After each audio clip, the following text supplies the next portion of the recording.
بسم اللہ الرحمن الرحیم۔ السلام علیکم۔ آج میں چند احادیث پیش کروں گا غصے کے حوالے سے کہ غصے پر قابو کیسے رکھیں۔ صحیح بخاری کی حدیث ہے، حضرت ابو ہریرہ رضی اللہ تعالی عنہ سے روایت ہے کہ رسول اللہ صلی اللہ علیہ وآلہ وسلم نے ارشاد فرمایا، طاقتور وہ شخص نہیں ہے جو کشتی میں دوسروں کو پچھاڑ دیتا ہے، بلکہ طاقتور تو در حقیقت وہ ہے جو غصے کے موقع پر اپنے اوپر قابو رکھتا ہے۔ یعنی غصے میں آ کر کوئی ایسی حرکت نہیں کرتا جو اللہ اور رسول کو ناپسند ہے۔ اور سنن ابو داؤد کی حدیث ہے، حضور اکرم صلی اللہ علیہ وآلہ وسلم نے ارشاد فرمایا، غصہ شیطانی اثر کا نتیجہ ہے اور شیطان آگ سے پیدا کیا گیا ہے اور آگ صرف پانی سے بجھتی ہے، تو جس کسی کو غصہ آئے اسے چاہیے کہ وضو کرے۔ بہرحال اس حدیث میں اور دوسری حدیثوں میں جس غصے کو شیطانی اثر کہا گیا ہے وہ غصہ ہے جو اپنی ذات کے لیے آئے۔ رہا وہ غصہ جو مومن کو دین کے دشمنوں پر آتا ہے، وہ غصہ نہایت عمدہ صفت ہے۔ اگر کوئی دین کو تباہ کرنے آ رہا ہے تو اس وقت غصہ نہ آنا ایمان کی کمی کی علامت ہے۔ مشکات کی حدیث ہے، رسول اللہ صلی اللہ علیہ وآلہ وسلم نے فرمایا کہ جب تم میں کسی کو کھڑے ہونے کی حالت میں غصہ آئے تو بیٹھ جائے۔ اس تدبیر سے غصہ چلا گیا تو صحیح، ورنہ لیٹ جائے۔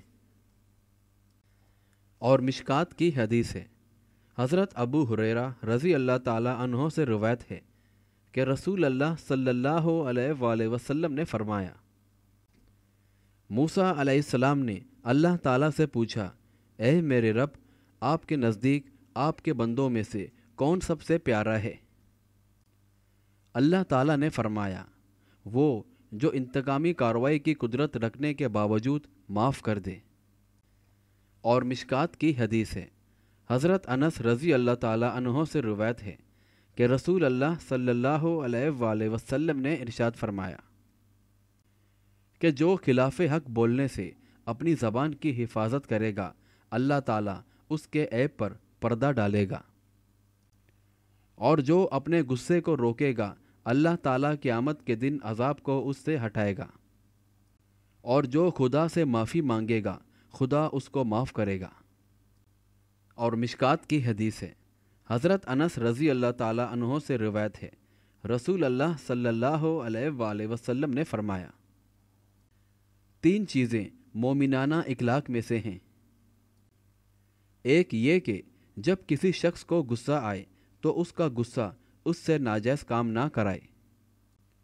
دوسری یہ کہ جب وہ خوش ہو تو اس کی خوشی اسے حق کے دائرے سے باہر نہ نکالے۔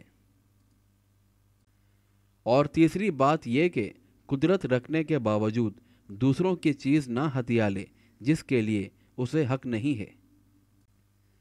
اور صحیح بخاری کی حدیث ہے، حضرت ابو ہریرہ رضی اللہ تعالی عنہ سے روایت ہے، ایک آدمی نے جو غالباً مزاج کا تیز تھا، حضور اکرم صلی اللہ علیہ وآلہ وسلم سے کہا، مجھے کوئی وصیت فرمائے۔ آپ صلی اللہ علیہ وآلہ وسلم نے فرمایا، غصہ نہ کیا کرو۔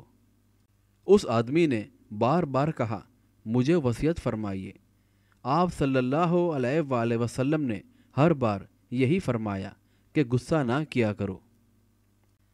اور ترمذی کی حدیث ہے، حضرت عائشہ رضی اللہ تعالی عنہا سے روایت ہے کہ رسول اللہ صلی اللہ علیہ وآلہ وسلم نے فرمایا، میں کسی کی نقل اتارنا پسند نہیں کرتا، چاہے اس کے بدلے مجھے بہت سی دولت ملے۔ ترمذی کی ایک اور حدیث ہے، رسول اللہ صلی اللہ علیہ وآلہ وسلم نے فرمایا، تو اپنے بھائی کی مصیبت پر خوشی کا اظہار نہ کر، ورنہ اللہ اس پر رحم فرمائے گا اور مصیبت ہٹا دے گا اور تجھے مصیبت میں مبتلا کر دے گا۔ بہرحال جن دو آدمیوں کے درمیان دشمنی ہوتی ہے، ان میں سے کسی ایک پر اس دوران کوئی مصیبت آ پڑتی ہے تو دوسرا بہت خوشی مناتا ہے، یہ اسلامی ذہنیت کے خلاف بات ہے۔ مومن اپنے بھائی کی مصیبت پر خوشی نہیں مناتا، اگرچہ دونوں کے درمیان رنجش ہو۔